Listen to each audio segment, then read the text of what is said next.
Fala pessoal, beleza? Márcio Mocelin aqui.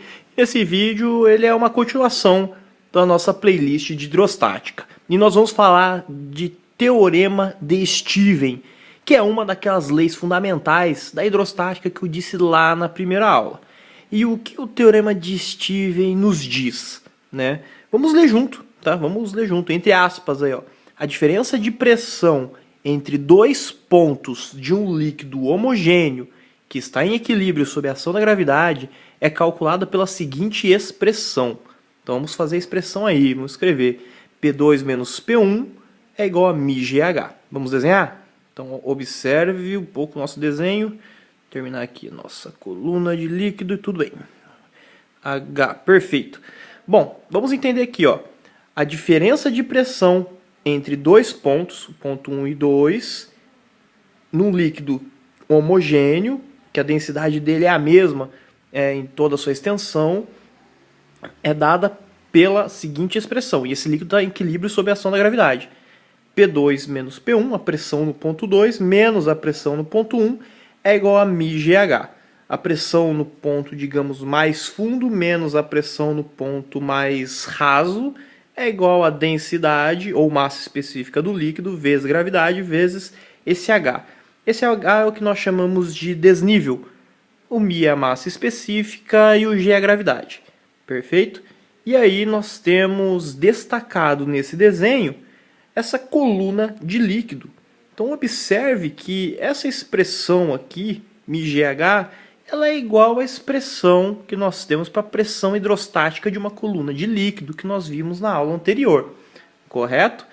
E então você pode perceber que a diferença de pressão entre dois pontos, que existe um desnível vertical entre eles, é justamente a pressão hidrostática da coluna de líquido que separa esses dois pontos.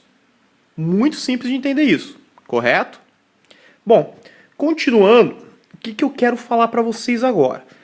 O Teorema de Steven, aqui em azul no canto, ó. O Teorema de Steven, ele possui duas consequências imediatas. Duas consequências imediatas. Se a gente parar para analisar o Teorema de Steven, a gente vai perceber isso. A primeira consequência diz o seguinte: todos os pontos de um líquido que está em equilíbrio e esses pontos estão no mesmo nível horizontal. Vou parar de escrever um pouquinho aqui, ó, que eu escrevi errado. Aqui não é vertical, aqui é horizontal. Correto? Horizontal. Então, todos os pontos de um líquido em equilíbrio e esses pontos estão todos no mesmo nível horizontal e sob a ação da gravidade, suportam a mesma pressão.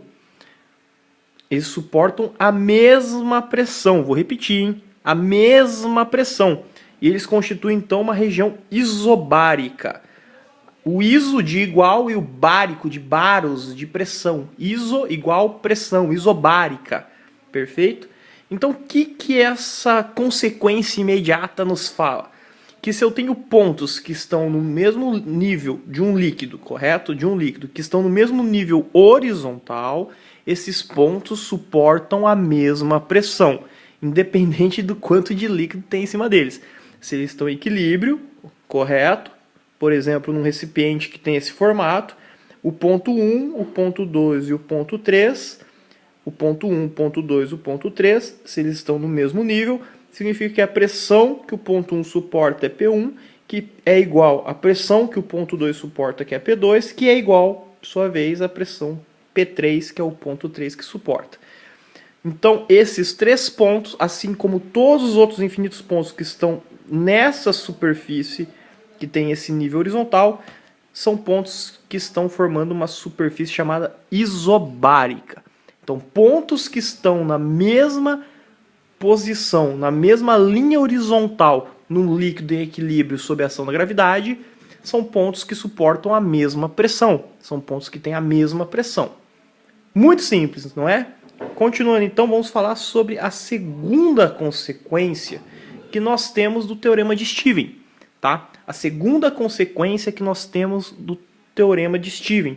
E ele fala o seguinte: desprezando fenômenos relativos à tensão superficial, que é uma outra coisa, a superfície livre de líquido em equilíbrio sob a ação da gravidade, ela é plana e horizontal. Vamos lá, vamos desenhar isso aqui. Vamos desenhar então um recipiente que contém um líquido, correto?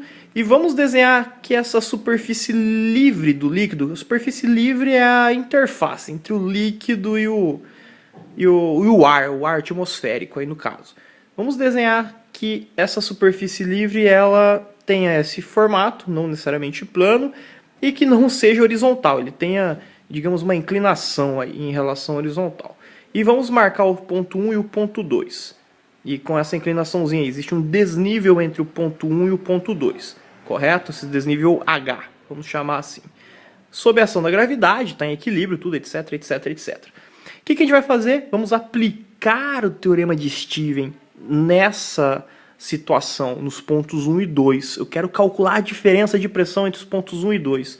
Então é isso que a gente vai fazer. Aplicando o teorema de Stephen entre os pontos 1 e 2, a gente vai escrever assim, ó, P2 menos P1 igual a μGH. Lembrando que aqui tem o ar, ou enfim, qualquer outra coisa aí, um ar atmosférico, ou algum gás, enfim, alguma outra superfície de líquido que seja, enfim, existe ar aí, tá? Nesse caso. Então aqui no nosso exemplo tem ar. Então aqui P1 e P2 são as pressões que os pontos 1 e 2 suportam. Nesse caso, os dois pontos estão sujeitos ao ar atmosférico, então eles suportam a pressão atmosférica. Então, tanto P1 e P2 estão sujeitos à pressão atmosférica, PATM. Portanto, P1 igual a P2 igual a PATM. Continuando então lá no teorema de Stephen, nós vamos poder escrever PATM menos PATM é igual a μGH. Então, por que eu escrevi PATM menos PATM? Porque tanto P2 e P1 valem pressão atmosférica, né? A pressão do ar que está ali, que eles estão suportando. Isso é igual a zero. Zero é igual a μGH. Esse produto μGH, né, densidade vezes gravidade vezes o desnível entre os pontos é igual a zero. O que significa dizer necessariamente que o desnível entre esses dois pontos é igual a zero. Então, o que eu estou falando para vocês? Eu estou dizendo o seguinte, que esse valor aqui, para que eu possa aplicar o teorema de Stephen nesse líquido, que tem essa superfície livre, que está sujeita aqui ao ar atmosférico, para eu poder aplicar isso, necessariamente esse H ele vai ser zero, tá? Ou seja, dois pontos quaisquer da superfície livre que eu peguei, eu vi que o desnível entre eles é zero. Se o desnível entre os pontos é zero, significam que todos os pontos da superfície livre, porque eu peguei dois quaisquer genéricos, estão na horizontal, significa que quaisquer dois pares de pontos que eu pego e aplico o teorema de Stephen, esse H vai ser zero. O que vai implicar que minha superfície livre tem todos os pontos na horizontal. Correto? Correto. E se todos os pontos estão na horizontal, eu tenho uma superfície livre que é plana e horizontal. Portanto, essa é a segunda consequência que nós temos.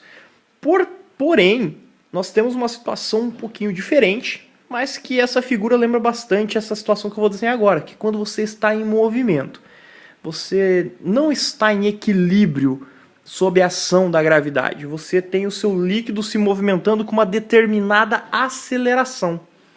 O seu líquido está com uma determinada aceleração, vamos supor que seja uma aceleração da esquerda para a direita aqui.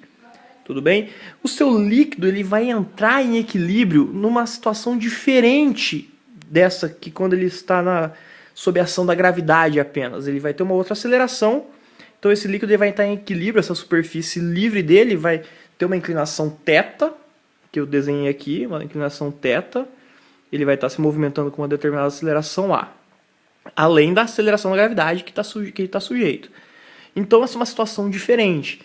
Tá? O teorema de Stephen se aplica aqui? Em princípio não, tá? Mas se a gente faz uma correção, ela se aplica, tá bom? E que correção que é essa? É que a gravidade, né, o campo gravitacional que esse líquido vai estar sujeito não é esse G.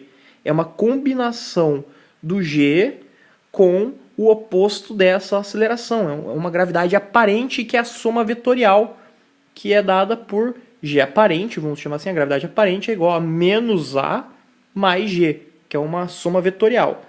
E esse ângulo θ, que é o mais importante, é você calcular esse ângulo, e geralmente os exercícios cobram isso. Qual é o ângulo θ de equilíbrio dessa superfície livre? Ela é dado pelo arco tangente de A sobre G, correto? Então é uma situação diferente, que você não está em equilíbrio sob a ação exclusiva da gravidade, que é aquela situação que o teorema de Stephen serve pra gente, tá? E o θ, ele é o quê? Ele é o arco tangente de A sobre G. É uma situação diferente dessas. Mas então, resumindo o que nós vimos nessa aula, nós vimos então o teorema de Stephen, que ele nos dá uma expressão para calcular a diferença de pressão entre dois pontos que estão num líquido em equilíbrio sob a ação exclusiva da gravidade, num líquido homogêneo sob a ação exclusiva da gravidade, e nós vimos duas consequências básicas desse teorema de Stephen. Uma consequência é que pontos que estão na mesma horizontal suportam a mesma pressão, e uma segunda consequência é que a superfície livre de um líquido que está em equilíbrio hidrostático sob a ação da gravidade é uma superfície livre plana e horizontal. Valeu? Um grande abraço, espero que você tenha entendido. Até o próximo vídeo.